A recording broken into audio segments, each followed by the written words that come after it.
चीज और बताता हूँ कि जिस समय हमारे देश में आर्थिक तंगी थी, हम लोग गरीबी से जूझ रहे थे, उस समय एग्जाम एक दिन होता था। आज हम लोग टेक्नोलॉजी में, स्पेस में, विज्ञान में, आर्थिक क्षेत्र में, हर क्षेत्र में हम लोग बहुत आगे निकल चुके हैं और एग्जाम बांट दिया जा रहा है। क्या हम लोग इतने नकारे हो चुके हैं? क्या हमारे देश की आर्थिक स्थिति चरमरा गई है? हमारे देश के संस्थान खत्म हो गए हैं? क्या संस्थान खत्म हो गए जो एक दिन में एग्जाम नहीं करवा सकती है? आप खुद इस बात को सोचिए।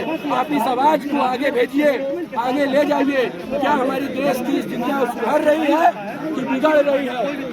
हम लोग एक दिन में एग्जाम देंगे, तभी देंगे, वरना इस चीज का हम विरोध करेंगे। एक चीज और बताता हूँ कि जिस समय हमारे देश में आर्थिक तंगी थी, हम लोग गरीबी से जूझ रहे थे, उस समय एग्जाम एक दिन होता था। आज हम लोग टेक्नोलॉजी में, स्पेस में, विज्ञान में, आर्थिक क्षेत्र में, हर क्षेत्र में हम लोग बहुत आगे निकल चुके हैं और एग्जाम बांट दिया जा रहा है। क्या हम लोग इतने नकारे हो चुके हैं? क्या हमारे देश की आर्थिक स्थिति चरमरा गई है? हमारे देश के संस्थान खत्म हो गए हैं?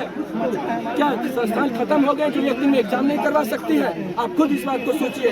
आप इस आवाज को आगे भेजिए, आगे ले जाइए। क्या हमारी देश की स्थितियाँ सुधर रही है कि बिगड़ रही है? हम लोग एक दिन में एग्जाम देंगे, तभी देंगे, वरना इस चीज का हम विरोध करेंगे।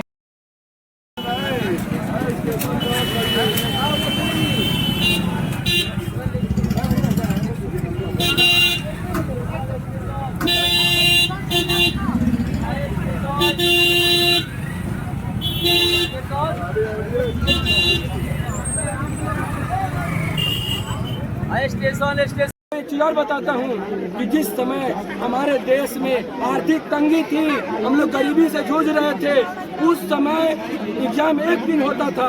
आज हम लोग टेक्नोलॉजी में, स्पेस में, विज्ञान में, आर्थिक क्षेत्र में, हर क्षेत्र में हम लोग बहुत आगे निकल चुके हैं और एग्जाम बांट दिया जा रहा है।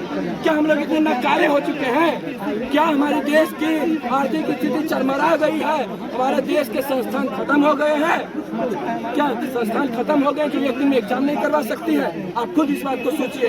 आप इस आवाज को आगे भेजिए, आगे ले जाइए। क्या हमारी देश की स्थितियाँ सुधर रही है कि बिगड़ रही है? हम लोग एक दिन में एग्जाम देंगे, तभी देंगे, वरना इस चीज का हम विरोध करेंगे।